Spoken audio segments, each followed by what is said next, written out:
আসসালামু আলাইকুম। আসসালাতু ওয়াসসালামু আলাইকা ইয়া রাসূলাল্লাহ। আসসালাতু ওয়াসসালামু আলাইকা ইয়া হাবিবাল্লাহ। সম্মানিত ভাইয়েরা, একটি বিষয় নিয়ে আমি কিছু কথা বলবো। গত কয়েকদিন যাবৎ একটি বিষয় নিয়ে আলোচনা সমালোচনা হচ্ছে। তো এই বিষয়টা নিয়ে কিছু কথা বলবো।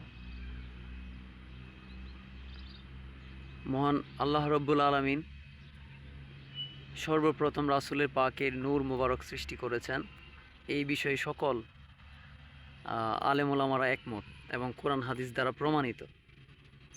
তো রাসূল রাসূলের একটা হাদিস আছে, রাসূল বলেছেন যে আমি শেষ, আমি শুরু, আমি শেষ, আমার পরে আর কোনো নবী নাই।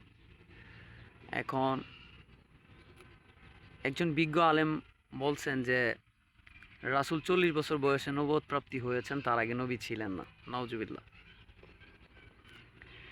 তো আমি কোরআন হাদিসের দিকে যাব না, এটা আলেমদের বিষয়, তারা এটা সমাধান করবে। তবে আমার পক্ষ থেকে এতটুকু বলতে পারি যে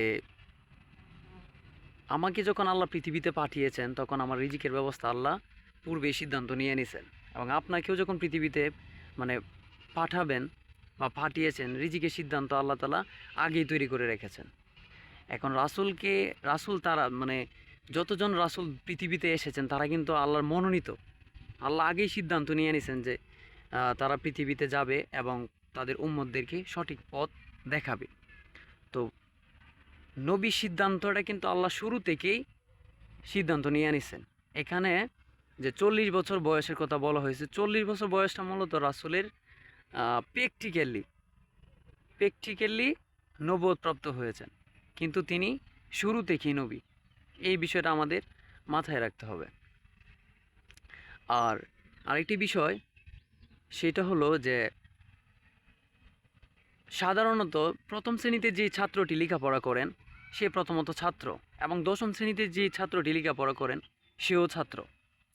তো পার্থক্য হলো যে দশম শ্রেণীতে এসএসসি সার্টিফিকেট দেওয়া হয় যোগ্যতা সম্পন্ন হওয়ার জন্য, কিন্তু প্রথম শ্রেণীতে যিনি পড়েন তিনিও ছাত্র, দশম শ্রেণীতে যিনি পড়েন তিনিও ছাত্র।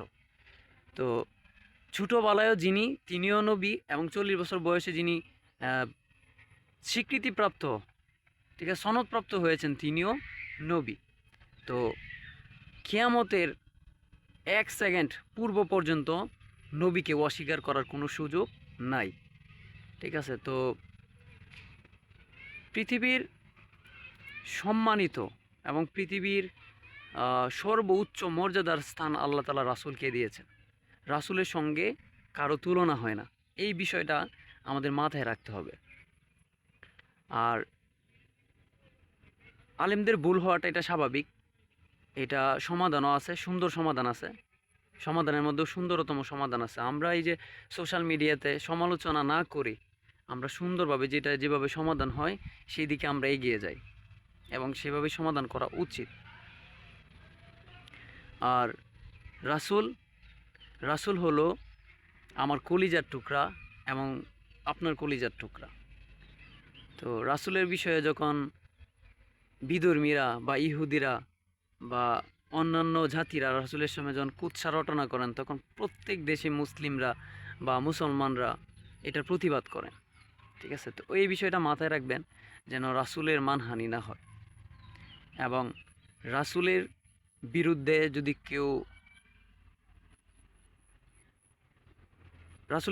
যদি কোনো মানুষ বা কোনো আলেম বা কোনো সাধারণ মানুষ বা কোনো আলেম ব্যক্তি বা কোনো জ্ঞানী ব্যক্তি কুৎসা রটনা করেন, অপব্যাখ্যা করেন, তাহলে তার দুনিয়ায় গজব, আখিরাতে গজব, এবং কোরআনের অপব্যাখ্যাকারী শাস্তি হলো তার জিহ্বা কাটা হবে।